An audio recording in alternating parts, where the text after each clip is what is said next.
What's up, y'all boys, man? This is Coach Joe, and this is Add More to Your Game. And today, we will be talking about PS2 Pat Surtain Jr. versus Davante Adams. I'm going to show you the two games where they went head-to-head in Week 4 and Week 11. I'm going to first show y'all Week 11 because Davante Adams had a big day on him in Week 11. And I'm going to show you the inconsistency of Pat Surtain Jr. And I'm going to show you how he didn't do the same little things he did in Week 4 in Week 11 game, and it cost him big. And I'll also show some things I like about what PS2 does and some things I'm not really a big fan of. So, man, let's get into it. This is Add More to Your Game. Alright, the first play I want to show you guys is this play right here. He's pressed up man against Davante Adams.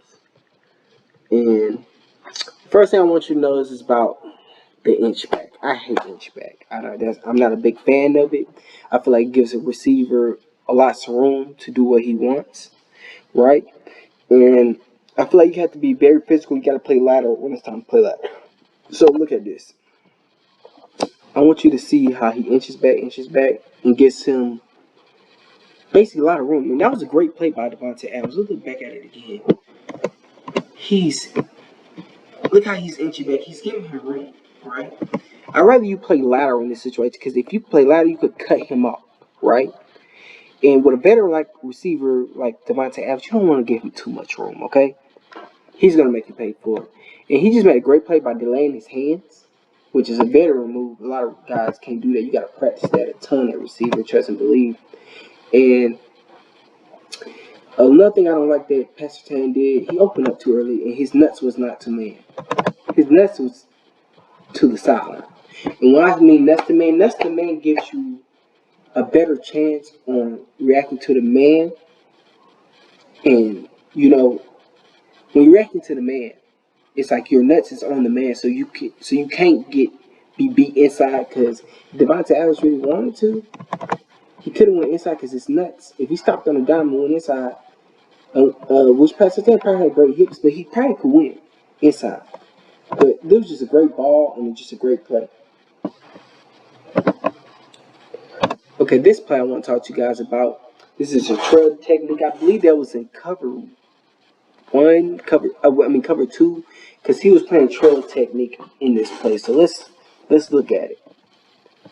So trail technique. What is trail technique? Trail technique is usually when you're man to man, right? But you're playing inside and underneath.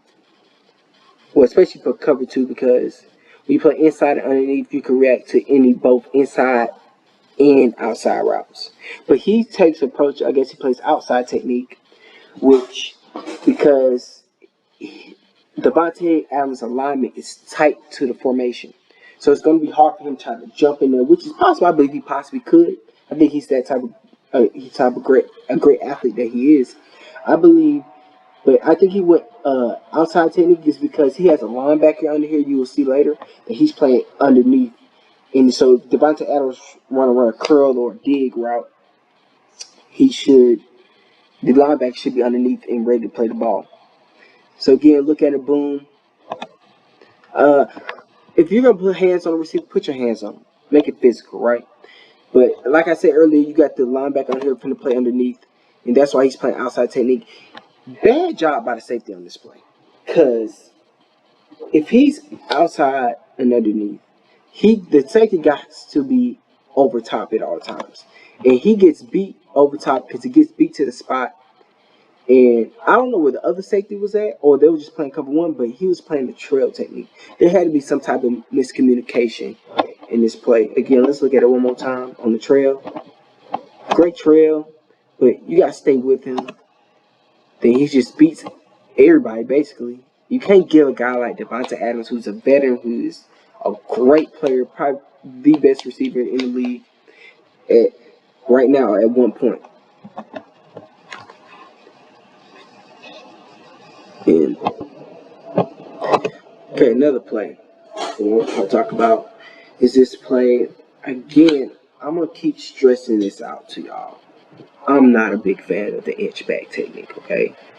I'm just not. Because to give a man a two-way goal, it's hard to get a jam when you're inching back. That's why I say play lateral. Lateral means side to side. Play lateral. Give him a harder time, right? Another thing I don't like about it is inch back. I feel like it's making him open up the wrong way because he's guessing. Because when you play lateral, you have a better chance of reacting better. It's hard to stop somebody. If you're going to press, my thing is you're going to press him. Get hands on. The whole point of press is to take away the short, quick routes and make him earn his yards, right? So let's look at it. Inch back, inch back. Look, made him flip his hips the wrong way. Shot with the hand. He didn't have a great base. That's why I say play lateral.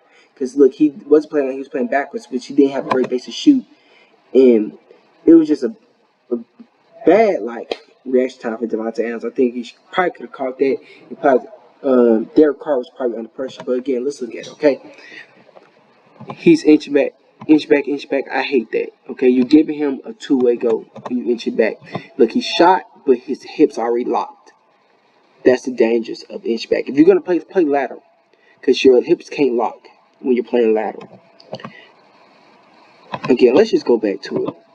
So when you're to stop from getting your to stop a man when he is pressing, right? My thing is a technique that a coach taught me, and it's back foot to hip. Okay, so your eyes. I think his eyes was bad on this play as well. So your eyes is on the back foot, right? So when he comes to base, he gets to shoot. So when he comes to base, what comes to base mean? It means when he's right, boom. When he comes to base, right there. Let me try again. Right there, or right here. When he comes to base, that back foot comes to base, right there. He should have got a jam. Come to base, you shoot your hands, because that's one of the hardest. Because if you shoot him right there, it's gonna be hard for him to get off the jump because he's already at the base. So that's why you shoot when you come to base. And his hips already locked. If you already don't see, his hips already locked. And it's hard to get a jam when you're inching back. That's why you need to play lateral and come to base. And that's why you shoot and play lateral. But you got beat. And he just had a great underneath defender, and the pressure got to him, which made Derek Carr not throw good ball. But Davante Adams should have caught that. But yeah, you had to come to base. And again, I just want to say this. Everything I'm preaching right now, saying that he should do, he has done before, and I'm going to show it in this previous matchup they played before this game in week 4. He did everything that I'm saying, and that's why he had a dominant game against him the first time.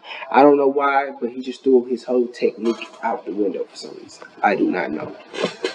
And I want to go to the last play of the game, which gave up. So, DBs, you cannot have bad eyes. First off, know the situation, okay? It's overtime, 16-16. They need a touchdown to score. They're in the zone, I believe cover 4 zone, and you gotta know what type of team they are. They're a deep shot team, or they're not scared. Which the Raiders is, they're not scared to go deep, right? So look at Pat Surtain. He just had bad eyes on this play.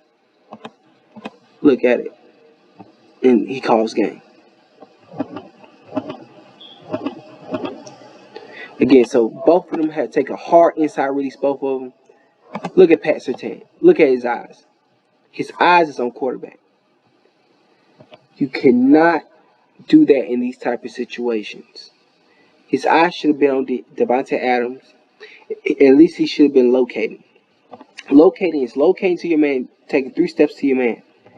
He just jumped the route. And I know because his eyes is bad. And look, gives us an open play. Cannot have bad eyes. And my thing is this.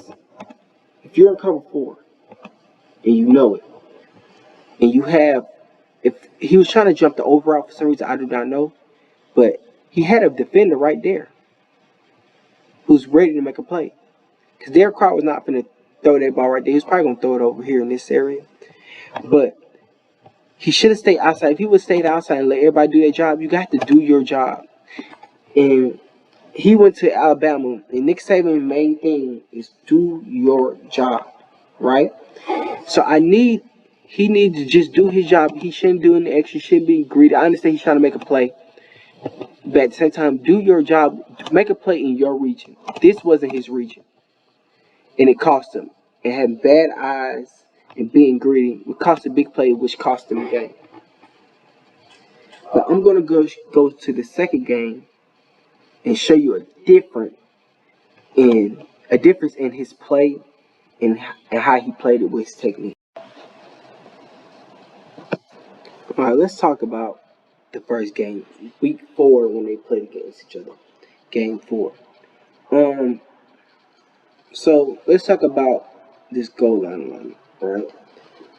This alignment is what I like to call the goal line alignment. So when you have goal line alignment, right, you don't want to be in the end zone. You want to be a little bit in front of it. If anything, heels is on the goal line, and you don't go back to the end zone till the receiver takes you there, if that makes sense. So I want to talk about Pat Surtain did a great job knowing where his help is. His help is inside, so that's why he has outside shade, and he knows that he has help on the inside, right? So let's look at it. You know he has inside shade. Derek Carr throws a bad ball to the outside, and that's why he's be able to make a play on it. And let's look at it. We're gonna look at it again because he played it very well. So let's look at it again. So boom, he played it very well. I like it. You know where his help is. He has outside shade. He's got inside help. I like this because let's look at it from the back view. They finish show. Look, his nearest inside hand is wrapped around Davante Adams' lower waist, and he uses his outside hand to deflect the ball, which is detail-oriented playmaking right there. Just amazing by Pat Surtain. So boom, I was stressing about the come to base and shooting on foot. Now I want y'all to look at how he played this. Did everything I said to do in the first part of the video that I'm showing. I was screaming. I was like, man, you gotta shoot the hip and da da da. You like, Coach Joe, you tripping, yada yada yada, whatever. I want y'all to see the difference in technique and how he wins this game. So look at it. Boom. Look at the up top right here. Boom. You see that? As soon as he comes to base, you shoot. I'm not a big fan of two-hand jam. So if you go two-hand jam, you better have good footwork. But he shoots it hands right there, gets hands on him, disrupting timing, boom. There's to make a play. Hell of a play by Pat Surtain. Let's look at it again. So again, he's very patient. I like that he's patient. So look at him, he's patient, boom, shoots. Again, let's look at it again. Come to base. What do I mean by that? Come to base. Come to base. When the receiver comes to base, that's coming to base. When both his feet are both his legs and feet is under his shoulders, that's coming to base. As soon as he did that, he did great timing by Pat Surtain. Great time. Look at it. Boom. As soon as he comes to base. And it throws off a receiver on his route when you do this. Throw off his timing. As a DB, you want to throw off their timing. Timing is everything between a quarterback and a wide receiver. That's how they make plays. That's how they make their money. Right? And doing little things like that. And again, he's doing it near inside, wrap around the lower waist, and using the outside hand to knock away ball. And my thing is this. A lot of people don't say, oh, that's pass interference. But here's the thing. They could have called that pass interference. But what I noticed in collegiate NFL, when it's under 5 yards, it's free game. You can be as physical as you want. You could do pretty much anything you like, but not too much. Not too crazy, not to hands to face. But the referee is going to let you play it out if you're under 5 yards. That's one thing I noticed. And DBs, you got to take advantage of that opportunity. When you go against guys, man, you can't be scared to put hands on them when you're pressing. You're going to press. You're gonna have to have great footwork and great patience. And don't be scared to put your hands on it. That's how you stop. That's how you make your money. Boom, again, hell of a play. Got past the 10, man. Dude is gonna be freaking. Once he get rid of the little things that he's doing around, this man is gonna be a freaking monster. He already is a monster, but he's gonna. I don't even know what else to say, because once he cut off those little things, man, he's gonna be something to honestly, truly fear. Might go down as one of the greatest. This next play I want to talk about is probably the best play he made of that day. Like, it shows how quick, twitchy, and athletic he is. Just showing you rewind, boom, right? If you looked at that play, you think, oh, dang, he just made a great play, but we're finna go in detail how he made the play. So, boom, he's off, man, right? He's zone turned. I want y'all to look out. Boom, boom, boom, boom. With a little bit of location, too. Crazy. Let's look at it again. What do we need to take away from this, Coach Show? Okay. So, first thing I want you to know how he opens up, then he quickly widens. Look how he widens. He's widening. The next thing I want you to understand is his speed turn. His speed turn, two important things. You have got to lower your body weight. You got to get your head around ASAP, as soon as possible, which he does. Again, let's look at it.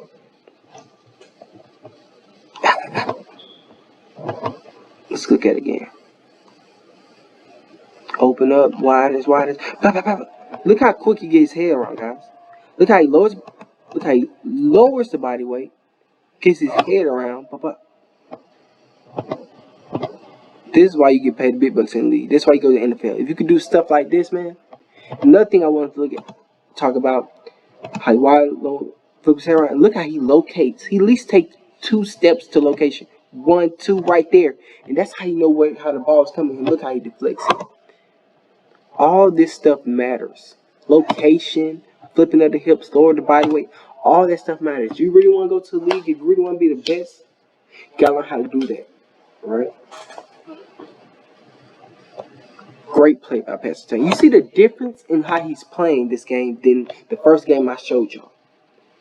Very much different. Very much detail oriented.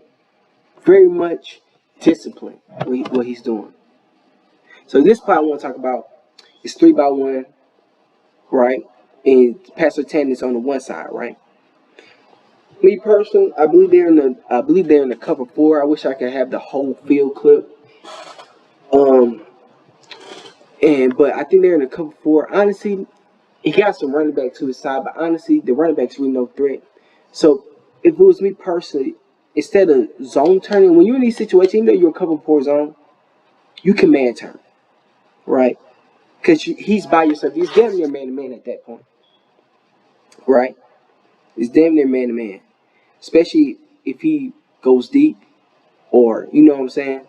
There's nothing wrong with a little bit of man turn. So I want y'all to see. He zone turns. And he probably could have made a play on this if he just man turned. Which is a great catch by Davante Adams. You know? Great play. At the same time, okay? So also I want y'all to understand the situation. Okay? The situation is like, what? It's about to go into halftime. It's like under 30 seconds left in the game. They're going to take their deep shot. They're going to go to intermediate to deep routes. So expect that, right? Because they need to score quick. They're trying to get the momentum to it. They want to have the momentum, right? They want to have the momentum coming into the second half. So you got to think like that. And of course, you're going to go because they got to get out of balance as well. Because they got to stop clock. They want to game much ground and stop clock at the same time. So what you thinking? Right.